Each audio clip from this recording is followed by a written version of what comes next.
Hi guys, আসসালামু আলাইকুম। Welcome back to my channel. চলে এসেছি আবার একটা নতুন ঝকঝকে তকতকে ব্লগ নিয়ে তোমাদের কাছে। হ্যালো এভরিওয়ান, কেমন আছো তোমরা সবাই? তো চলো আমার সিম্পল ইফতার মেনু তোমাদের সঙ্গে শেয়ার করে দিই, ঠিক আছে বন্ধুরা? তো চলো, প্রথমেই আছে খেজুর, আরবের খেজুর।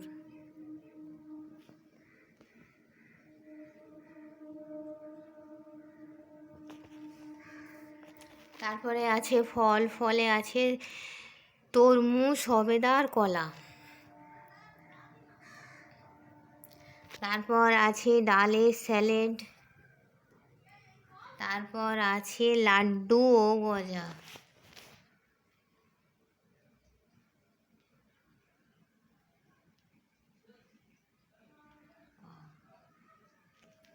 তারপর আছে কাঁচা ছোলা। তারপরে আছে চিঁড়ে মাখা। তারপর আছে লেবুর শরবত। তারপর আছে মোস্ট ইম্পর্টেন্ট ঠান্ডা ঠান্ডা জল, যেটা সব রোজাদারদের সব থেকে বেশি নিড আর কি। জলে ঠান্ডা ঠান্ডা জল, আর জলের অপর নাম জীবন। আমি এখানে বরফ নিয়ে বসেছি, এই বরফগুলি জলে দিয়ে আর খাবো, ঠিক আছে বন্ধুরা? তো চলো, এই ছিল আমার সিম্পল ইফতার মেনু, ঠিক আছে?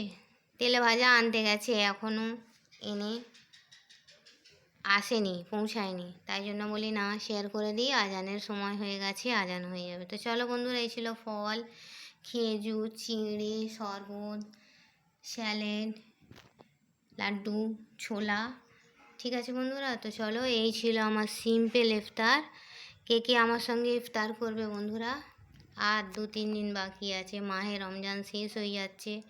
বরকতের মাস, রহমতের মাস, খুবই দুঃখের ব্যাপার, ঠিক আছে বন্ধুরা?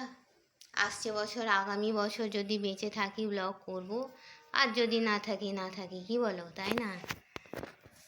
তো চলো, ভালোই ভালোই রোজার মাসটা কেটে গেল। কালকে একটা এমন মর্মান্তিক ঘটনা হয়েছে না, সেই থেকে মন খুবই খারাপ। না রাতে ঘুমাতে পারছি, না রাতে ভাত খেতে পারছি, না একটু শান্তি পাচ্ছি, কিছুতে শান্তি নেই।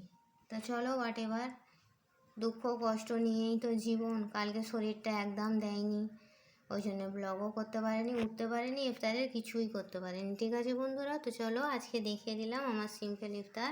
কে কে খাবে আমার সঙ্গে, চলে এসো।